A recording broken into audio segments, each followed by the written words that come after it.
more questions because I worked hard on my appearance today. And it still looks like this, and I have feelings about that, but it's fine. That's why we do mental health conversations, is to distract us from those pesky little thoughts. Okay, so how do I react when something does not turn out the way that I think that it should? Often I get very frustrated, mostly at myself, and then at all of the other moments, the little moments that led me to this moment in life and time. And then I just find ways to distract myself and let that go and figure out another way to either get what I want or I change what I want and I move on. And I often tell myself, and I think I believe it to be true, that what is meant for me is happening for me. And even when something bad is happening, I'm like, what can I learn from this? There has to be something. So I keep all of those things in my head when things don't go on, but I also internally scream inside. If I could write a letter to myself apologizing for all of the self blame, what would it say?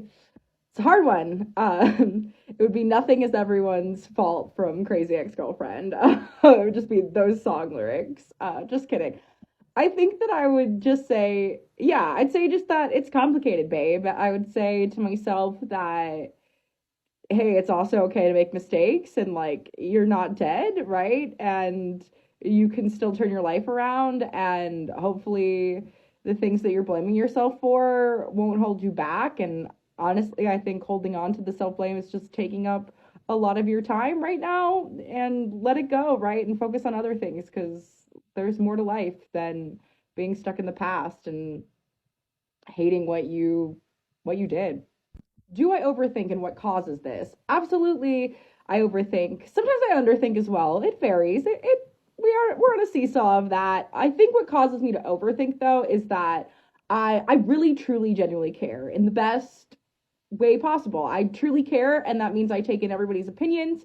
I also have a lot of anxiety, and I can like assess information, and I think when I take in things I see like a lot of details, which is kind of ironic for being somebody who has like low peripheral and low vision. Like I really do take in a bunch of details, and it's a lot for my brain to process.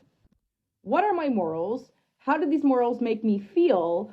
Do they come from me or somebody else? I feel like I'm still figuring out my morals. I think most of my morals is to just like leave the world a better place you found it. I don't always live up to it. That was very much instilled with me by my aunt and good old Christian background. I like my morals to make me feel good. There are times if I go against them, then I feel bad because I know morally I'm not aligned. Yeah, I think most of my morals really just have to do with like being a good person and, being kind to others, figuring out solutions to things, not getting frustrated, not taking out my emotions on other people. And if I do, like making it right and admitting that I'm wrong, figuring out ways to solve issues and communicate better. But yeah, they come from a myriad of things, books I've read, people that I've met that I aspire to, and yeah, for the most part, they make me feel good unless I disobey them. So, what are some qualities I wish that I had and why? I wish that I had that thing on social media that just like makes people super engaging. I wish that I had money. I wish that I was tall. Mostly because I think all of those things would help my life out more, especially having money. Um, yeah, but I don't, it's okay that I don't have those things. I feel like it's all right. Like money is not because I need it to live, but it's okay that I'm not conventional looking for other people. Like it's okay that I am the way that I am. That's how I feel. So another quality I wish that I had, that I wish I was more like proactive. I wish I had more energy. Um just being sick all the time, that sucks, and being disabled, I feel like often I am in a box and I can't quite get out of it, and I need to get out of that box to go where I want to go. What is my go-to self-destructive act? What is my love language, and are they connected? I think my go-to self-destructive act is that like I don't reach out. I need to reach out to people more. I need to be brave and not have wait for people to reach out to me, because it just creates this cycle of loneliness. And even in terms of like reaching out for jobs and stuff, it creates this like scarcity mindset, and I need to stop it. But I am paralyzed by my social anxiety and I'm working through it, but I'm still very much paralyzed by it. Interestingly enough, because I've never considered if these things are connected, my love language is acts of service because I am often feeling overwhelmed and I just feel like I need help. And I feel like they probably are connected. Absolutely. What would I tell my future self? You better be rich. You better be rich. You better have a steady job. Please. We're begging you. Figure it out. Figure it out.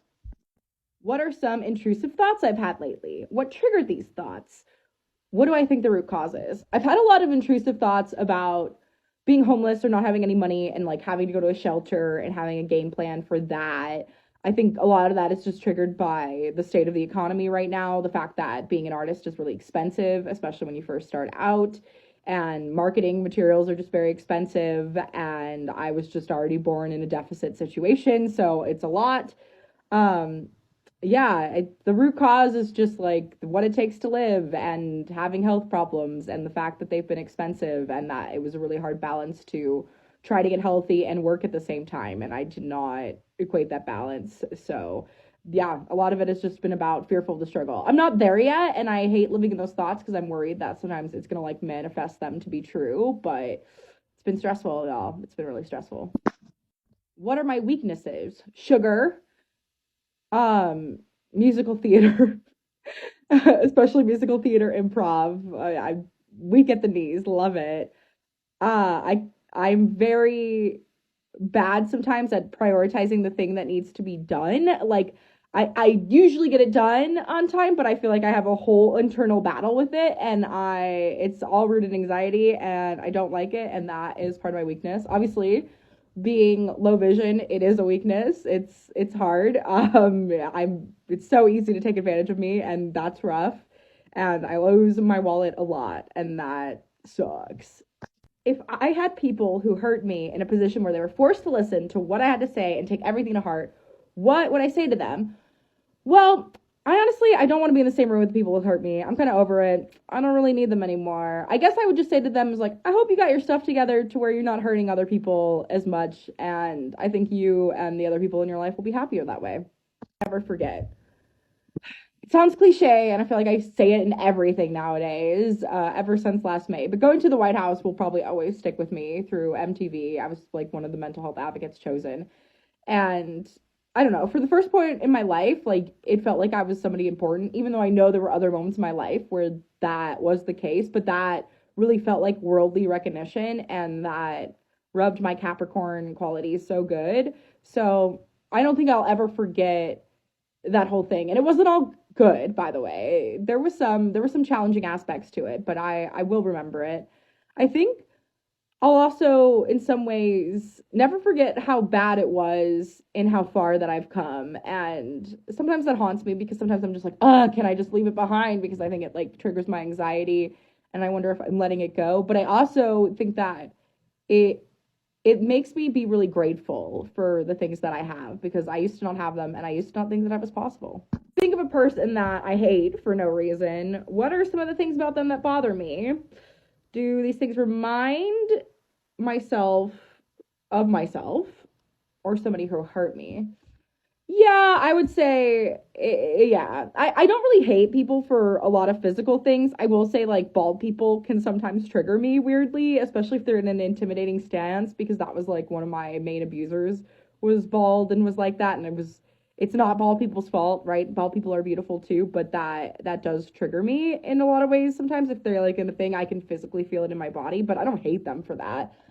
I think I just hate rudeness, and I think it's because I was under so much pressure to be kind, and still am. And I feel like I try so hard, and I beat myself up so much when I'm not kind that it's just really hard for me to consider somebody not living that way. And I just always wonder about their impact. So yeah, I mean, and I think sometimes too, I don't like seeing my own monster, and I know that I can be pretty rude when I'm pushed. So yeah, it's always all connected, maybe. But yeah, thank you so much for listening to these mental health questions and these deeper dives, and I hope you learned something about yourself or me. And we'd love to comment below and connect. Thanks so much for watching.